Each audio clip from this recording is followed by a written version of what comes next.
Hello friends, I am Roshni. Welcome to Tapti coaching classes. तो आज मैं आपको बताने वाली हूँ केंटोर्स थ्योरम।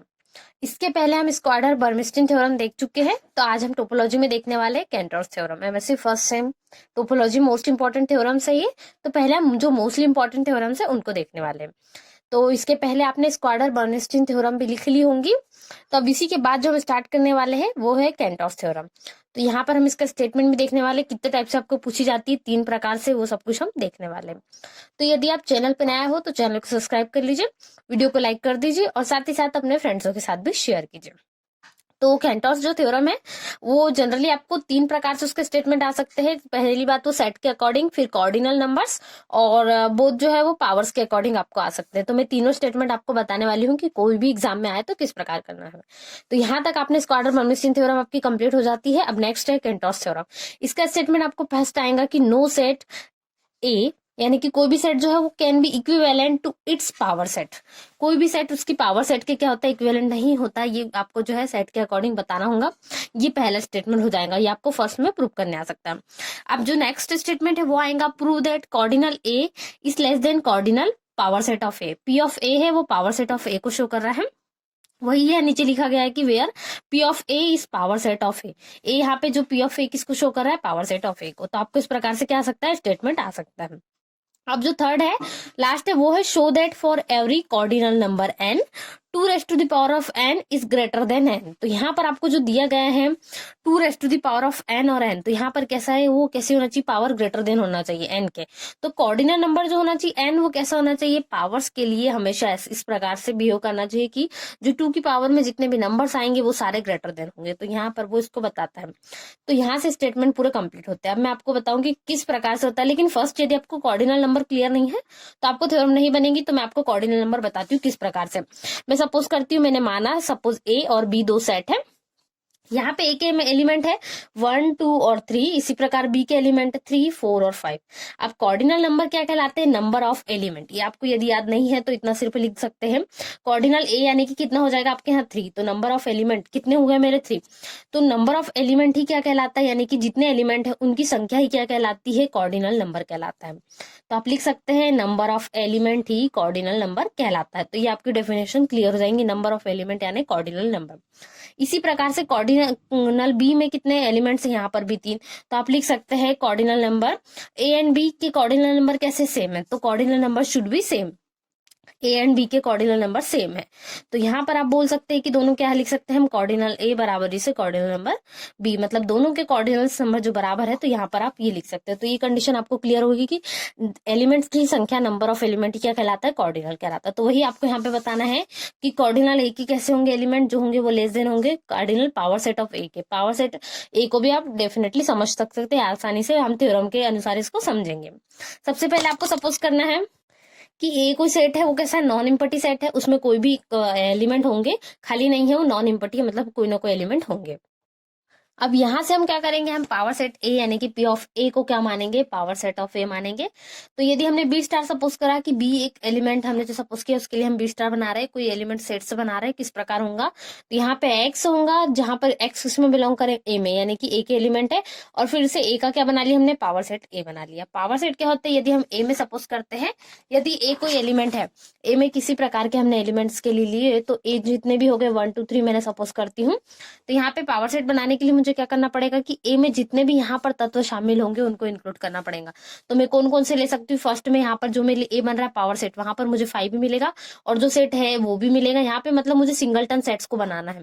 तो ये सारे 5 ए यारे सारे क्या हो गए, सिंगलटन, फिर 1, फिर 2 और फिर 3, ये सारे कैसे हो गए, सिंगलटन सेट्स। तो ये सारे क्या कहलाते हैं, पावर सेट कहलाते हैं। बहुत इजीली आप इसको समझ सकते हैं। तो यही पावर सेट है। फिर यहाँ से हमने बी स्टार सपोज करा, तो बी स्टार किसका सबसेट हो गया, पावर सेट ए का, क्योंकि जो एक्स एलिमेंट है ये ए का है। तो वही मैंने जो बताया अभी सेम प्रकार से इसको इसी प्रकार से आप समझ सकते हैं। तो अब यहाँ पे हमने दोनों तरफ बोथ साइड क्या ले लिए, कार्डिनल्स को ले लिए। तो कार्डिनल्स किस प्रकार हो गए, बी स्टार सबसेट हो गए कार्डिनल पी ऑफ ए के, पावर सेट ए के। तो इसको इक्वेशन नंबर फर्स्ट दे देंगे आप।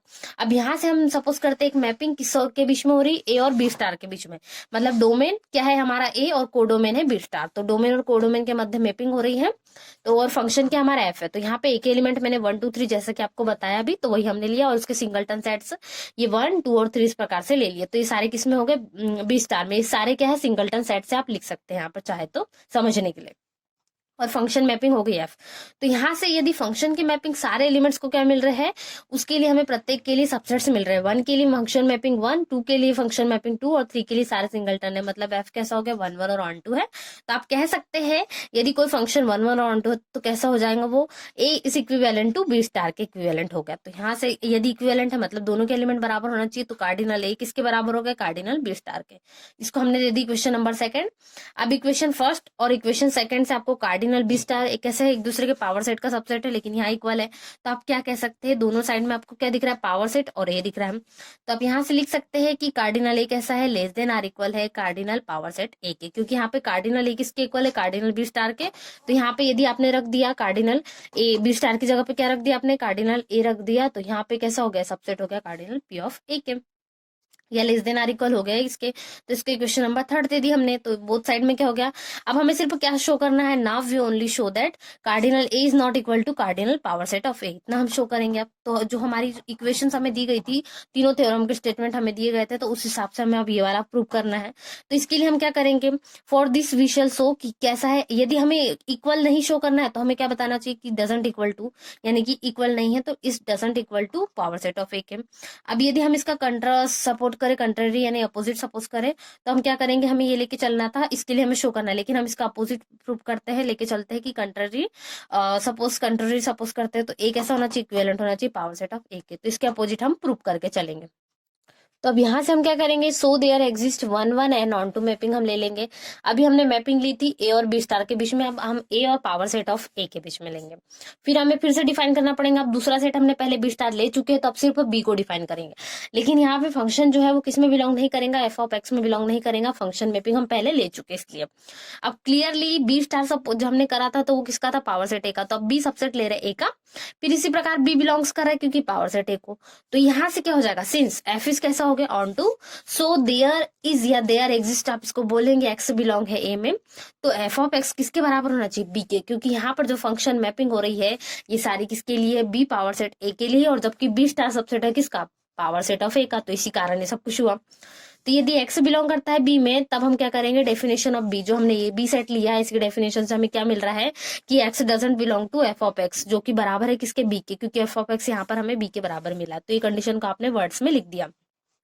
अब इसी प्रकार से आप इसको दूसरे प्रकार से भी कह सकते हैं, on the other hand if x belong नहीं करता है किसमें, बी में बिलोंग नहीं करता है, देन तब आप कह सकते हैं कि एक्स किस में बिलोंग करता है। यदि हमने बोल दिया एक्स बी में बिलोंग नहीं करता, तो ये कंडीशन ट्रूली होना चाहिए, क्योंकि यहाँ पे क्या कर रहा था, एक्स हमने बोला था कि बी में बिलोंग कराना है, बट यहाँ पर हम यहाँ पे बी में बिलोंग नहीं कराएंगे, तो इसके अपोजिट कंडीशन आएंगी, दोनों कंट्रारी कंडीशन हो गई जो हमने लेके चले थे।